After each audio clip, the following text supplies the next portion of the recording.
Assalamualaikum warahmatullahi wabarakatuh. Tabi pun kami mahasiswa konversi Universitas Mitra Indonesia Bandar Lampung 54P. Kami di sini ingin melakukan tugas penyuluhan kesehatan masyarakat dengan tema mencegah dan melindungi masyarakat dari COVID-19 dengan pemakaian masker.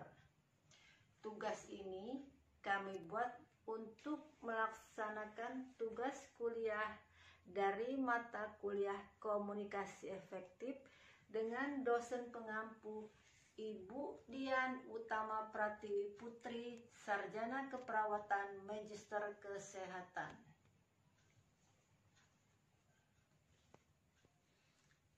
Pada akhir tahun 2019, tepatnya di bulan November, bumi dikejutkan dengan munculnya sebuah virus yang begitu menakutkan bagi penghuninya.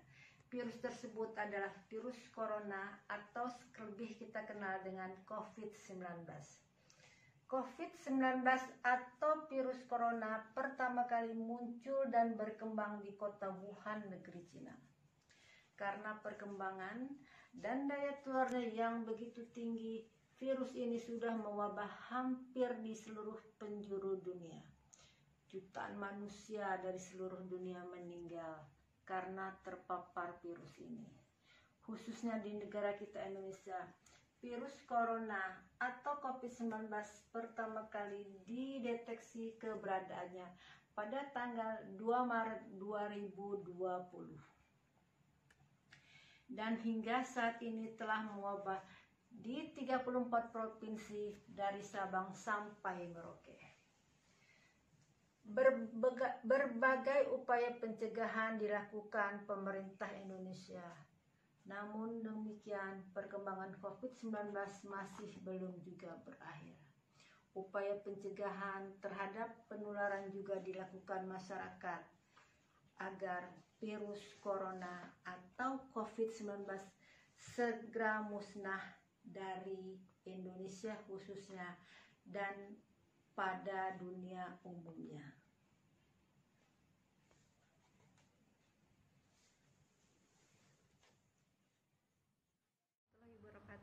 Perkenalkan, saya Lia Septiana, saya dari kelompok 4. Di sini saya akan menjelaskan tentang dampak COVID-19 bagi warga negara Indonesia, khususnya masyarakat Lampung. Di mana setelah pandemi ini yang terjadi di Indonesia khususnya banyak sekali dampak yang berimbas kepada masyarakat dari segi ekonomi, pendidikan, bahkan keseharian pun berdampak bagi kita semua. Selain itu, kita kemana-mana juga harus memakai masker, menjaga jarak, dan tidak bisa berkerumun atau berkumpul dengan orang-orang di sekitar kita. Dampak ekonomi sendiri bagi kita semua itu banyak ya. Orang-orang jadi kehilangan pekerjaan, banyak yang di PHK oleh perusahaan-perusahaan, terus banyak perusahaan-perusahaan yang tutup. Jadi kita sendiri harus mencari pekerjaan lain untuk menghidupi keluarga. Masyarakat jadi kesusahan, belum lagi pendidikan yang sekarang harus melalui online atau daring. Itu semua itu kan memerlukan selain memerlukan kuota internet, juga memerlukan handphone yang tentunya mendukung untuk daring tersebut. Jadi untuk kita semua diharapkan selalu menjaga kesehatan, selalu taat peraturan, protokol kesehatan dijaga. Kita sama-sama membangun supaya dampak dari COVID ini tidak berlarut-larut atau tidak menjadi masalah yang terus menerus tanpa solusi. Jadi untuk kita semua diharapkan bisa bersama-sama membangun kesejahteraan dengan hidup sehat. Insya Allah mudah-mudahan kita semua diberi kesehatan, dilindungi. Jadi kita juga bisa memulihkan Indonesia, terutama keluarga kita yang mungkin perlu sekali untuk kita ingatkan bahwa menjaga kesehatan, hidup sehat, dan makan makanan teratur, makan makanan bergizi itu penting bagi semuanya. Untuk dampak COVID ini begitu besar sekali ya. Jadi kita perlu saling membantu, saling menolong. Bila memang kita mempunyai usaha yang sekiranya memerlukan orang untuk dipekerjakan, kita bisa mempekerjakan orang-orang yang kehilangan pekerjaan, karena kita juga akan membantu perekonomian mereka. Dan dampak di teknologi sendiri, untuk anak-anak yang melakukan daring, kita bisa melakukan atau mengikuti program dari pemerintah, yaitu kuota gratis atau kuota yang diberikan oleh pemerintah untuk pendidikan. Dan diharapkan untuk ibu-ibu rumah tangga yang mengajarkan anaknya daring di rumah harap bersabar, karena semua itu perlu waktu bagi kita semua. Kita sama-sama belajar, kita sama-sama mendidik anak kita supaya tidak bermalas-malasan di rumah. Dan bagi karyawan-karyawan yang mungkin di PHK atau kehilangan pekerjaan, kita harapkan mereka mampu bangkit kembali untuk mendapatkan pekerjaan, atau mungkin bisa membangun usaha sendiri atau usaha mandiri, baik itu di bidangnya ataupun yang mungkin menurut mereka menjadi salah satu hobi mereka. Kita doakan semuanya supaya kita sama-sama berdiri dari keterpurukan akibat dampak COVID ini.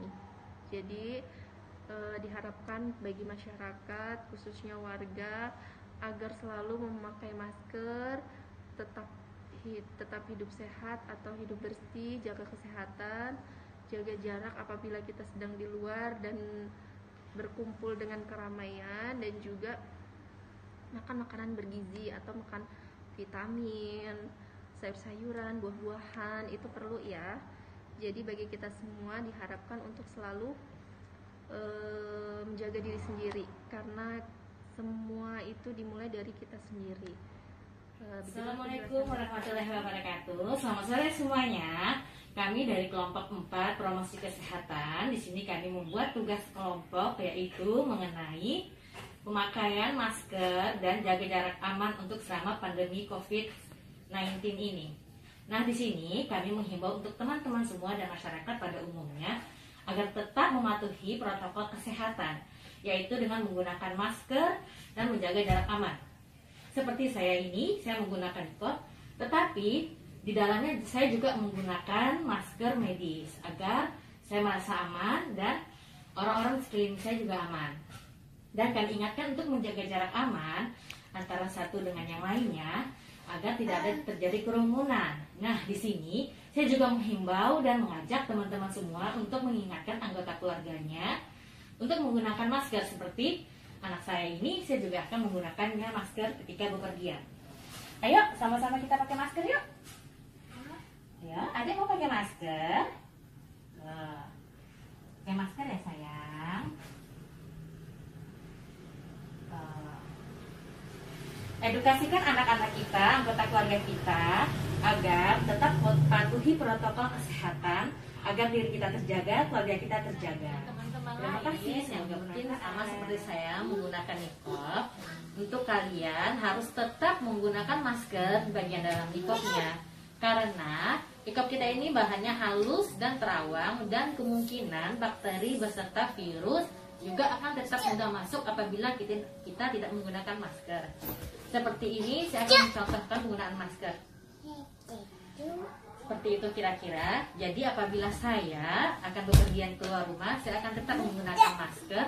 Dan saya akan mengedukasikan juga orang-orang di sekeliling saya, ke masyarakat, bahwa menggunakan niqab harus tetap menggunakan masker dan tentunya tetap menjaga jarak aman. Gitulah, semoga bermanfaat. Di sini saya mewakili dari teman-teman kami berenam.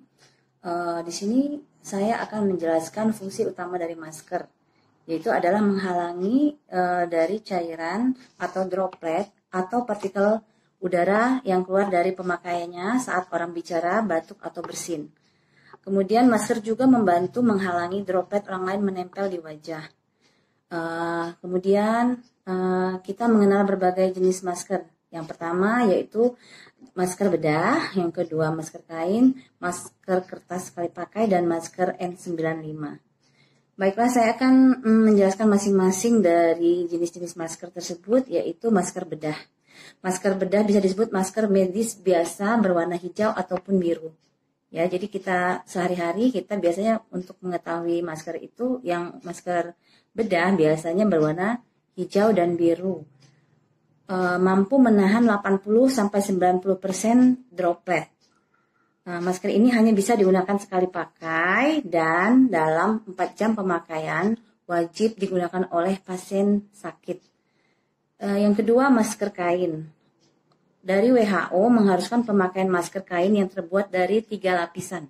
Lapisan pertama disarankan menggunakan bahan yang bisa menyerap droplet. Lapisan kedua berupa sisipan tisu. Lapisan ketiga, lapisan terluar, berbahan hidrofobik, mampu mencegah masuknya droplet. Kemudian perlu diingat, masker kain ini masker yang harus dibersihkan saat kotor dan basah. Jadi bisa dicuci ya, dia tidak hanya sekali pakai, dapat dipakai beberapa kali, tapi dia harus dicuci. Digunakan sekali pemakaiannya hampir sama dengan masker bedah, yaitu lebih kurang 4 jam. Setelah itu kita wajib mencuci. Kemudian masker selanjutnya yaitu masker N95. Masker N95 dirancang untuk melindungi pemakainya dari partikel kecil di udara yang mengandung virus, kemungkinan mengandung virus. Di sini mampu menyaring 95% partikel sekecil 0,3 mikron dari udara. Sekian, demikian dari kelompok kami mengenai macam-macam masker dan fungsi dari macam-macam masker tersebut. Semoga bermanfaat. Sekian dari kelompok 4. Lebih kurang kami, kalau ada kesalahan kami mohon maaf. Billahi taufiq wal hidayah. Wassalamualaikum warahmatullahi wabarakatuh. Selamat siang. Di sini saya akan menjelaskan cara penggunaan masker yang baik dan benar. Penggunaan masker yang baik dan benar ada beberapa cara. Yang pertama yaitu cuci tangan sebelum memasang masker minimal 20 detik atau gunakan alkohol. Yang kedua, masker harus menutupi mulut dan hidung. Yang ketiga, jangan sentuh masker saat dipakai. Yang keempat, ganti masker bila lembab atau basah. Yang kelima, hati-hati saat melepas dan membuang masker. Menggunakan masker harus sesuai dengan protokol kesehatan. Terima kasih. Nora, permisi Bu. Perkenalkan, saya dari mahasiswa Umitra. Di sini saya akan membagikan masker. Tetap jaga kesehatan ya Bu ya. Ini harus dipakai ya Bu ya. Oke. Tetap jaga kesehatan ya Bu, jaga jarak. Apalagi sekarang musim pandemi, jadi dipakai terus walaupun kumpul-kumpul. Jaga jarak ya Bu. Terima kasih. Terima kasih. Dadah. Assalamualaikum warahmatullahi wabarakatuh. Baik, di sini saya akan menjelaskan beberapa langkah atau cara untuk pencegahan dari penularan COVID-19. Nah, di sini yang pertama adalah dengan menggunakan masker. Di sini saya menggunakan masker medis yang insya Allah aman dan baik. Bahannya halus dan mudah didapatkan di mana saja seperti di apotek. Seperti ini pemakaiannya. Masker medis ini termasuk salah satu masker yang sekali pakai. Jadi artinya apabila kita memakai masker ini untuk 1 hari itu harus sudah diganti dan tidak bisa dicuci. Dan untuk langkah pencegahan yang lainnya adalah dengan cara rutin berolahraga minimal 30 menit dalam 1 hari. Yang ketiga, mengkonsumsi makanan-makanan yang bergizi dan ditambah dengan vitamin-vitamin. Yang keempat, jaga jarak aman. Yang kelima, rajin-rajin melakukan CTTS atau cuci tangan pakai sabun di air yang mengalir. Demikianlah yang bisa saya sampaikan untuk langkah-langkah pencegahan virus COVID-19. Semoga kita semua, keluarga dan masyarakat pada umumnya bisa mendapatkan kesehatan dan keselamatan. Terima kasih, semoga bermanfaat.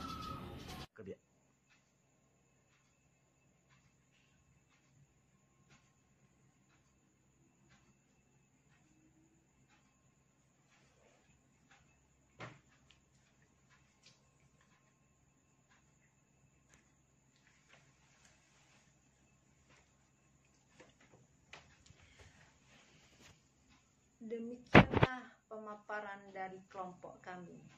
Semoga usaha kecil ini setidaknya dapat membantu pemerintah dan masyarakat dalam memutus mata rantai penyebaran virus corona atau COVID-19 di negeri kita tercinta, bumi Indonesia. Apabila video ini menambah wawasan dan dapat berguna, kami kelompok 4 mohon dukungan dengan cara follow Instagram @zakiyah3003 dan jangan lupa like postingan kami. Support dan dukungan dari berbagai kalangan sangat berarti bagi kami. Demikianlah, terima kasih. Tabi pun. Wassalamualaikum warahmatullahi wabarakatuh.